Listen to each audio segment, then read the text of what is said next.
Bismillahirrahmanirrahim. Termasuk puncak sabar, kalau berhubungan dengan hukum Allah, tidak berkeluh kesah kecuali kepada Allah.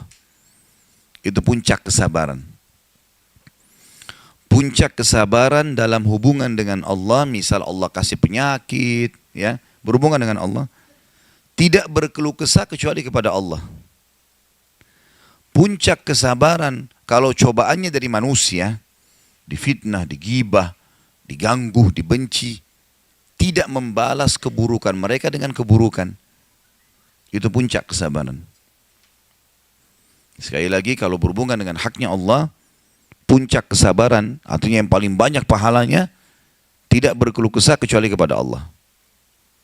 Udah sakit, hanya menyebutkan kepada Allah. Kalaupun misalnya dia harus konsultasi sama dokter, dokter yang tahu. Tidak ada semua orang tahu. Ada orang subhanallah flu, satu kampung semua tahu kalau dia flu. Semua tahu. Semuanya keluh kesah. Dan puncak kesabaran, kalau cobaan dari manusia, tidak membalas keburukan mereka dengan keburukan. Jangan dia gunjing kita, kita gunjing juga. Jangan dia fitnah, kita fitnah. Jangan dia benci, kita benci. Sama-sama bodoh ini berarti. Balaslah kebodohan dengan kepintaran dan kecerdasan. Senyum, bijaksana. Tidak perlu sama sekali kita membalas kebodohan dengan kebodohan. Nabi SAW mengajarkan kepada kita akhlak yang luar biasa. Saya kadang-kadang kalau baca sejarah beliau itu, coba terapkan dalam kehidupan sehari-hari, luar biasa manusia ini. Wajar Allah Subhanahu wa Ta'ala memilih sebagai penutup para nabi dan rasul. Beliau sudah diganggu, dilemparin kotoran, dilempar batu segala macam, sabar. Enggak melawan, karena dia tahu, Nabi SAW tahu orang-orang ini bodoh, dibiarin saja. Dan pada saat pembebasan, itu di Mekah ya, pada saat pembebasan kota Mekah terjadi, ada 10 orang dari orang kafir yang Nabi SAW bilang, dimanapun kalian temui 10 orang ini bunuh. Penjahat berat. Karena Nabi SAW waktu mau masuk ke Mekah, beliau bilang kepada Abu Sufyan, siapapun yang masuk ke rumahmu, hai Abu Sufyan, aman. Siapa yang masuk ke masjid, aman. Kata Abu Sufyan, rumahku masih kecil, masjid masih kecil ya Rasulullah. Karena dia sudah syahadat waktu itu. Kata Nabi SAW, siapa yang menutup pintu rumahnya, dia aman. Nanti kalau pasukan muslim masuk ke Mekah, dia nggak ada di jalan, dia dalam rumah aman, nggak akan diganggu. Tapi kalau di jalan ini, bebas hukumnya. Bisa dibunuh, bisa segala macam. Kata Abu Sufyan, kalau ini luas. Dia pun pulang sampaikan kepada orang-orang Mekah masalah itu. Tapi Nabi SAW titip pesan pada pasukan. Siapapun yang kalian temukan masuk masjid haram, ke rumah Abu Sufyan, masuk ke rumahnya masing-masing tutup pintu, jangan ganggu. Kecuali 10 orang. Ini 10 orang harus dihukum. Jahat sekali. Gitu kan? Ternyata dari 10 orang ini, Bapak Ibu sekalian, yang terbunuh hanya 3 orang. Karena mereka pun pada saat bertemu dengan Nabi SAW tidak mau minta maaf. Sombong sekali. Yang 7 orang masih dimaafin. Karena mereka minta maaf dan masuk Islam.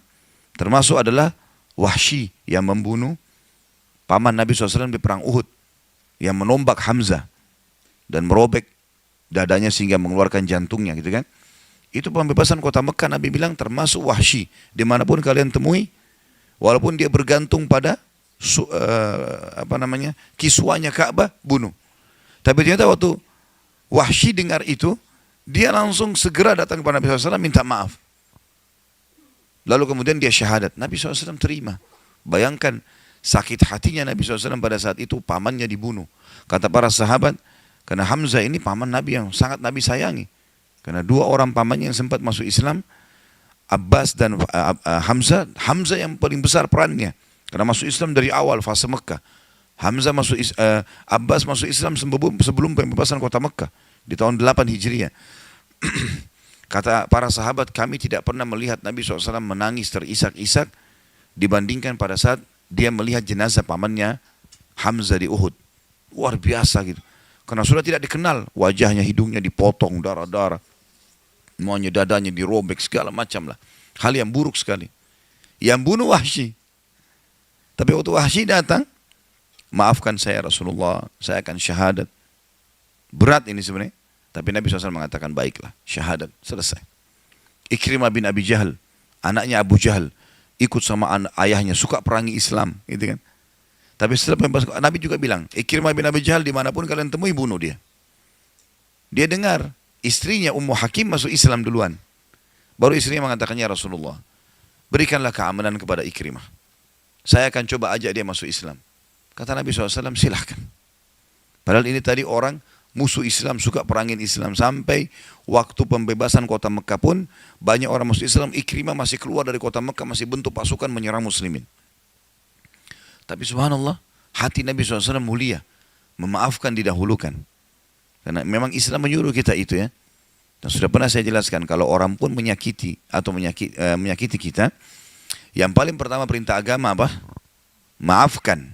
Itu dulu. Nah, misal kalau orang menggibah, orang menggunjing ya, fitnah, yang paling pertama maafin. Baik Ustaz, kalau saya maafin, bagaimana dia? Ya, apakah dia akan lepas dari hukuman Allah? Jawabannya tidak. Tidak usah khawatir soal itu. Karena syarat dia lepas dari hukuman Allah, dia harus minta maaf. Selama dia tidak minta maaf, maka hukuman Allah mengancam dia.